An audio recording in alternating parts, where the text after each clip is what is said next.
name is Chris Finnegan, and I'm a representative of the United States of America. I'm wholeheartedly behind the notion that the Rio Grande River should be the southern border of Texas instead of the Nueces River. Just did that, so fix that for you.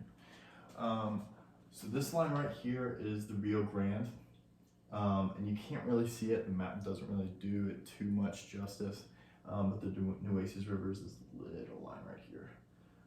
And it's further east of the Rio. Overall, the Rio Grande would be better because it's a bigger channel, which would allow for more commerce and could set up trade routes for fishing boats or set up seaports around the coast. That would also be another benefit of having the Rio Grande be the border, is it would allow more coastline for more ports that would be able to flow through the Gulf of Mexico to trade with the Caribbean islands and into South America. It also, having the Rio Grande as a border, goes along with the idea of manifest destiny. So it's expanding more westward, and that'd be more accumulative land that the United States would surmise. Okay, just making sure that it didn't do anything. So this map kind of shows it a little bit better, but there's this tiny little line right here, and that's the Nueces River, and it kind of shows how weak of a border it would be. It's not as defining as the Rio Grande. The Rio Grande is definitely way bigger than the Nueces River. It's more definitive. The only problem with this area is this little stretch of land right here is inhabited by Native Americans. With the Rio Grande being the separation between the Native Americans and the Mexicans.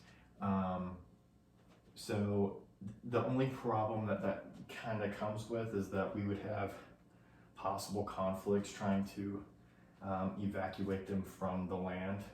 Although, however, we could educate them and bring them into society instead of throwing them more westward. That's the only really kind of hang up we have going on there.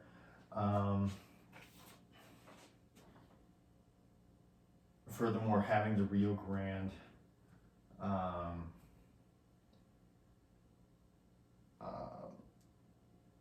as the southern border would allow for more coastline.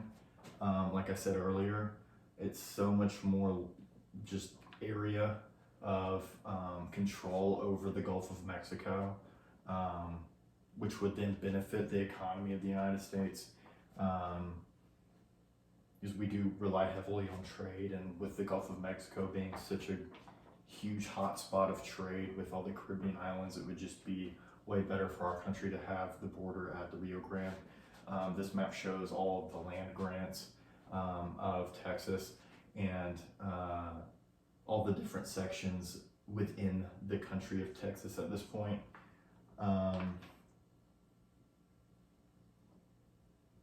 So in conclusion, beyond a shadow of a doubt, the Rio Grande River is the ideal candidate for Texas's southwestern border due to the increased expansion westwards that promotes more commerce, leading to a more thriving economy. And that is my works cited.